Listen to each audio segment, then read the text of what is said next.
Assalamualaikum warahmatullahi wabarakatuh. Kami dari kelompok 5 dengan dosen pengampu Ibu Rahma Syafitri MSOS, mata kuliah pengantar sosiologi, ingin menjelaskan tentang individu dan masyarakat.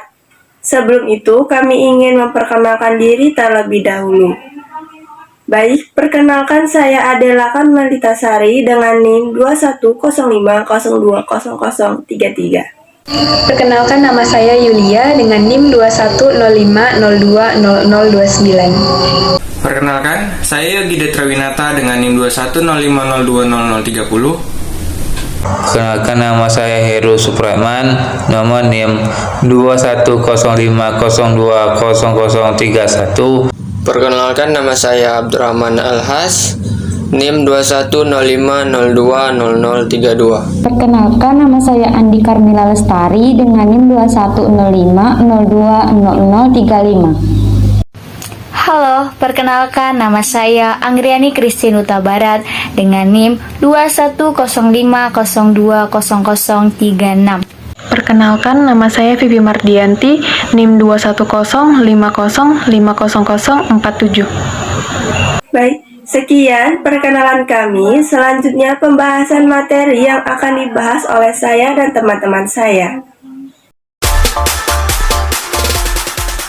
Pengertian individu. Individu berasal dari kata Latin individuum, artinya yang tidak terbagi. Maka kata individu merupakan sebutan yang dapat digunakan untuk menyatakan suatu kesatuan yang paling kecil dan terbatas. Kata individu bukan berarti manusia sebagai suatu keseluruhan yang tak dapat dibagi, melainkan sebagai kesatuan yang terbatas, yaitu sebagai manusia perseorangan. Manusia disebut sebagai makhluk individu karena manusia tercipta dengan kepribadian, keunikan, serta kekurangan dan kelebihan masing-masing antara satu individu dengan individu lainnya. Manusia memiliki pola pikir, kehendak, dan kemauan masing-masing yang seringkali bertentangan dengan orang lain. Beberapa fakta perilaku individu dan kebutuhannya diantaranya: 1. Perilaku dan tindakan seseorang mencerminkan kebutuhan dan tujuan. Disadari atau tidak, tiap individu mengorganisir dirinya untuk mencapai tujuan yang diinginkan. Semua perilaku yang ditanggapi, dipikirkan, dan dirasakan mengaktifkan kebiasaan lama dan membentuk kebiasaan baru yang merupakan perilaku yang sesuai dengan kebutuhan dan tujuan yang diinginkan. Maka perilaku individu merupakan hasil dorongan dari keinginan dan kebutuhannya. 2. Keinginan dan tujuan individu berkembang dan berubah terus-menerus. Setiap individu memiliki beragam kebutuhan.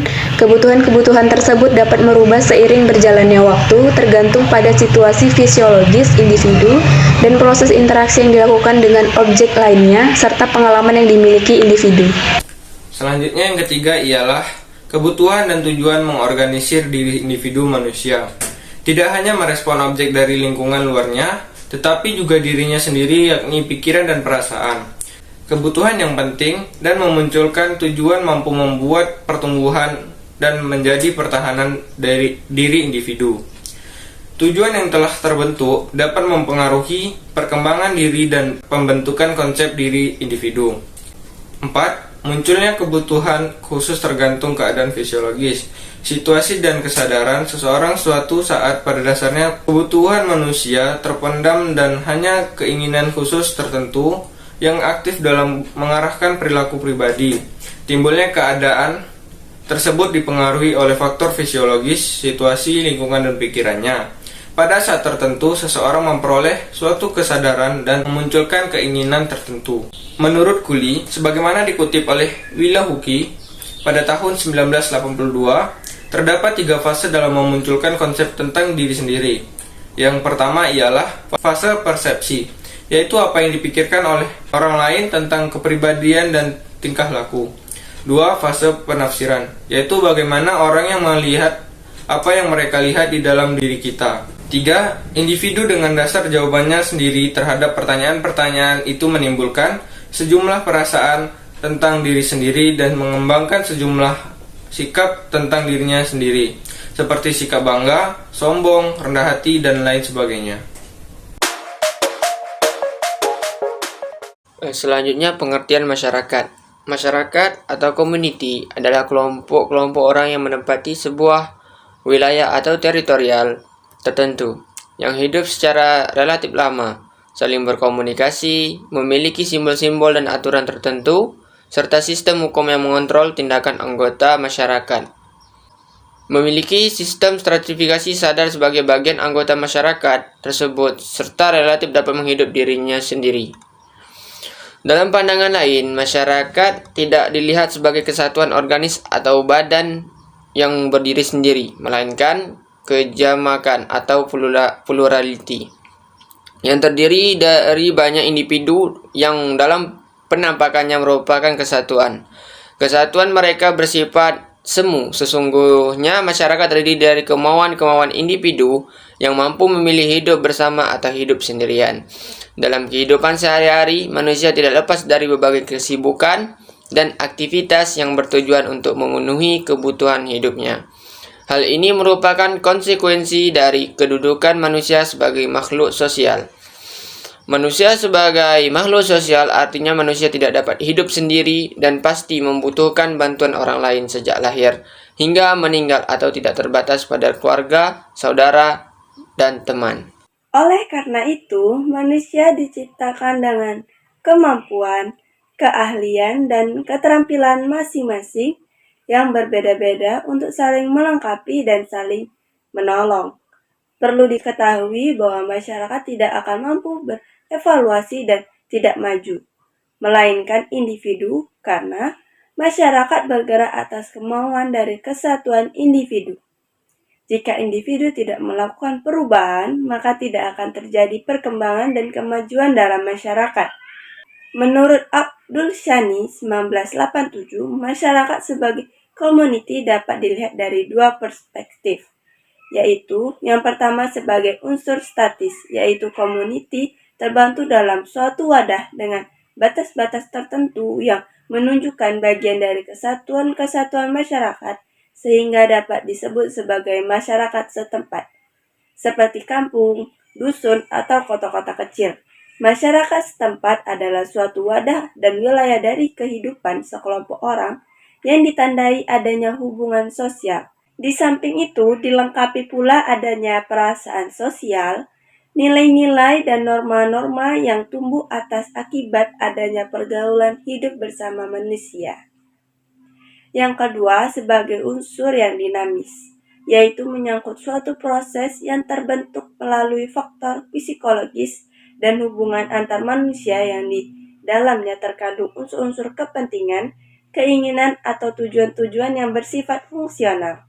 Misalnya adalah masyarakat PNS, masyarakat ekonomi, masyarakat mahasiswa, dan lain sebagainya. Hubungan individu dan masyarakat.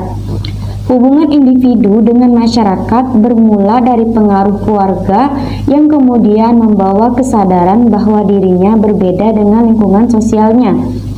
Dengan perbedaan-perbedaan ini berarti individu semakin menyadari akan kekurangan masing-masing yang apabila tidak dipertukarkan, maka individu-individu tersebut tidak dapat mencapai harapan hidupnya dengan sempurna. Proses ini dinamakan Charles H. Coley sebagai the looking glass self, yaitu perkembangan kesadaran diri sendiri sebagai pencerminan dari pandangan orang lain. Atas dasar ini, para pakar ilmu sosial berkesimpulan bahwa manusia tidak dapat hidup seorang diri tanpa berhubungan dan bekerja sama dengan orang lain. Selanjutnya, terdapat beberapa faktor yang membuat manusia tertarik untuk hidup bersama dalam masyarakat, yaitu yang pertama ada hasrat yang berdasarkan naluri untuk mencari teman hidup. Kebutuhan ini dimanifestasikan oleh manusia yang beradab dan beragama melalui lembaga pernikahan. Ikatan suami istri berdasarkan pernikahan mewajibkan orang tua memelihara keturunannya dengan baik. Dari keluarga-keluarga yang terbentuk tersebut kemudian berhubungan antara satu dengan lainnya yang kemudian menjadi kelompok-kelompok sosial yang disebut masyarakat. Yang kedua, kelemahan manusia selalu mendesak untuk mencari kekuatan bersama yang didapatkan melalui bekerja sama dengan orang lainnya.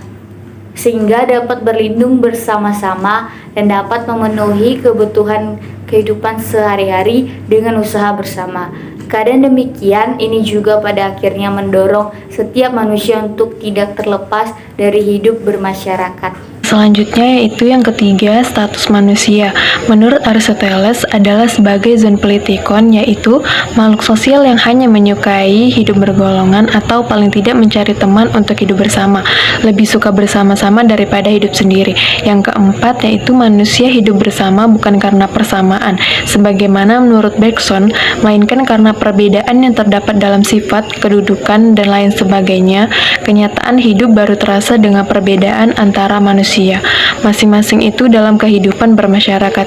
Yang kelima yaitu toleransi sosial. Tentu kita sering mendengar ungkapan memberi dan menerima.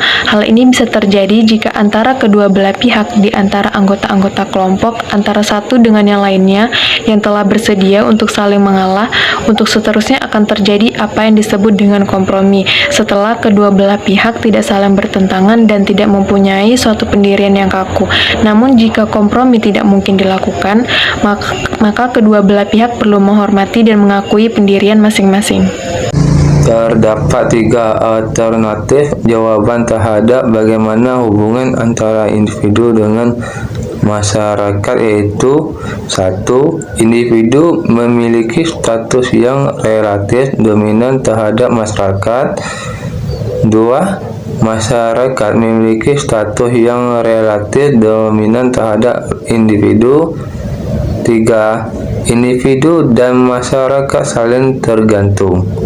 Clay menegaskan bahwa individu dan masyarakat bukan dua realitas yang berdiri terpisah, melainkan dua sisi dari satu realitas yang sama. Dalam kenyataan di luar kesadaran hidup, manusia tidak bersifat mendua. Individu dengan pikirannya, kemampuannya, perasaannya, tutur katanya, dan masyarakat dengan kebudayaannya saling menghidup dan saling bergantung sedemikian rupa. Keduanya saling berkaitan dengan tak dapat dipisahkan. Dengan demikian dapat disimpulkan bahwa individu dan masyarakat merupakan perangkat yang senantiasa ada dalam setiap pergaulan hidup. Individu tidak mungkin dapat hidup dengan sempurna tanpa manusia. Sekian penjelasan kami tentang individu dan masyarakat. Mohon maaf apabila ada kesalahan, baik sengaja maupun tidak sengaja.